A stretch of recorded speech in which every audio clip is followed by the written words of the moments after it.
Rahul Gandhi.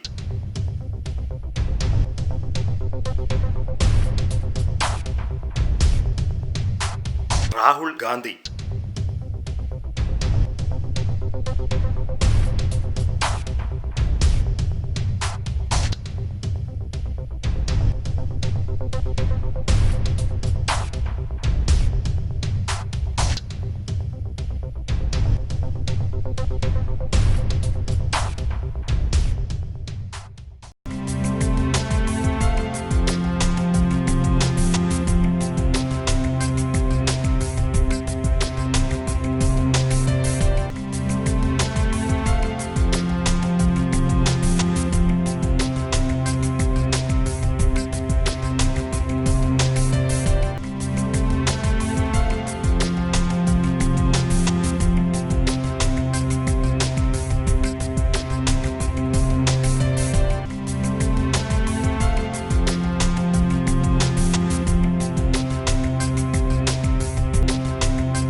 The greatest failure of the International Congress was unable to recognize religious tension among various religions in India. Being a secularist party, it gave great freedom for all religions in India to grow under one umbrella without failing to control mass religious bigotry, especially among Hindus and Muslims. The difference in opinion between Hindus and Muslims is one of the greatest demerits of independent India.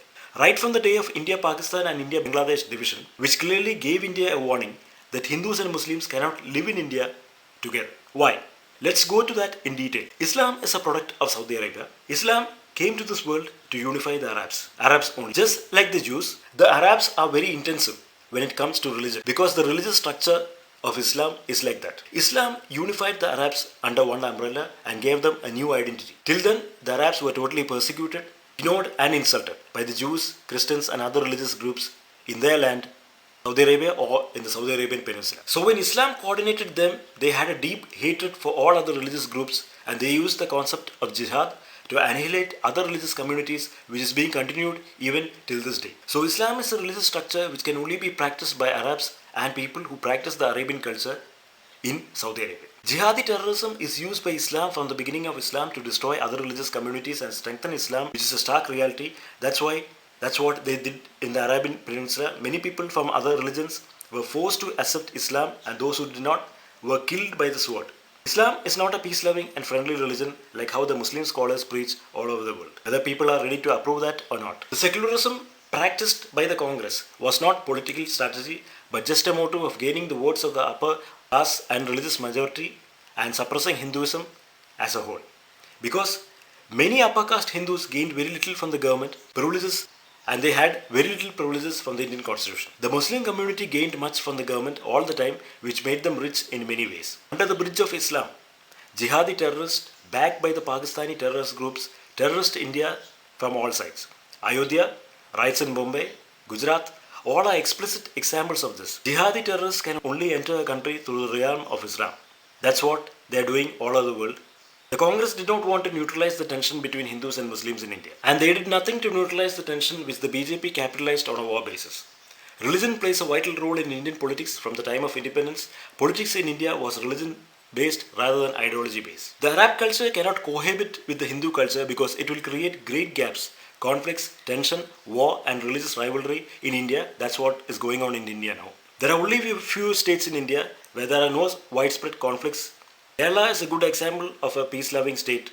It's not because the Malayalis are peace-loving, because of the political structure in Kerala. Kerala is the home of the Communist Party in Kerala, which neutralizes all religious tensions in Kerala. If there was no strong Communist Party in Kerala, then Kerala would have long become a heaven for communists. The Sabarimala issue in Kerala was instigated by the BJP in favor of the Hindus to overthrow the communists in Kerala, and the Congress backed the BJP in the issue, but the Congress did not point out the real cause behind the issue.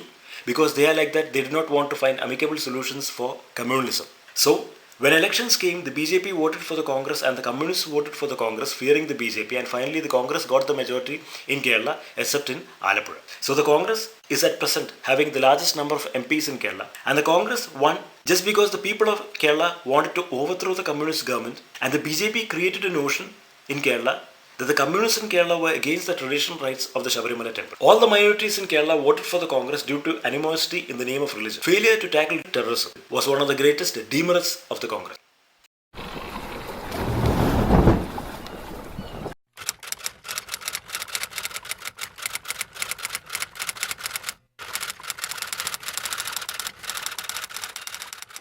Religion plays a major role in the life of upcaste Hindus, so BJP played the religious card, keeping in mind religious activities in India. When the Muslim mosque in Ayodhya was demolished, the Congress could have easily intervened and neutralized the situation. But they kept silent, thinking that the revolts and religious bigotry would diminish after some time. But it did not happen. It paved the way and it nurtured the BJP day by day. And the BJP tested and learned great lessons from the revolts and political turmoils in India so that they could destroy each and every stronghold of the Congress. The Congress did very little to pacify the Hindu Swamis and the upper caste in North India. BJP capitalized on the matter, knowing that it would help them to achieve great goals.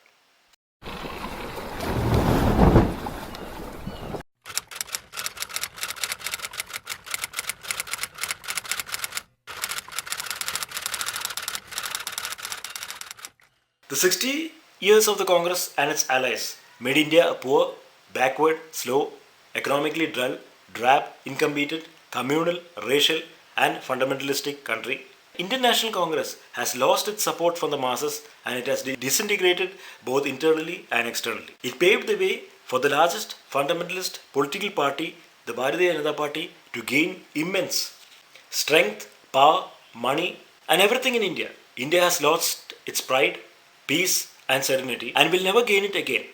India is deteriorating from the bad reforms of the BJP and will go on worsening day by day because the BJP is the product of the rich and influential in North India, especially the upper caste Hindus who only favor them.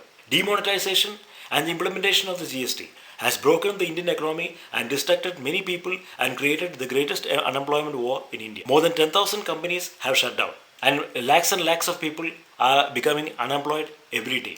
The Indian National Congress has made a great mistake in their policies and have deceived India, to be frank. The ideologies of the Indian National Congress could not save India from anywhere. The Indian National Congress is devoured by the BJP every now and then, and finally it will reach a point where there is no Indian National Congress in India. It's a great tragic end for a political party which was once the greatest political power in India.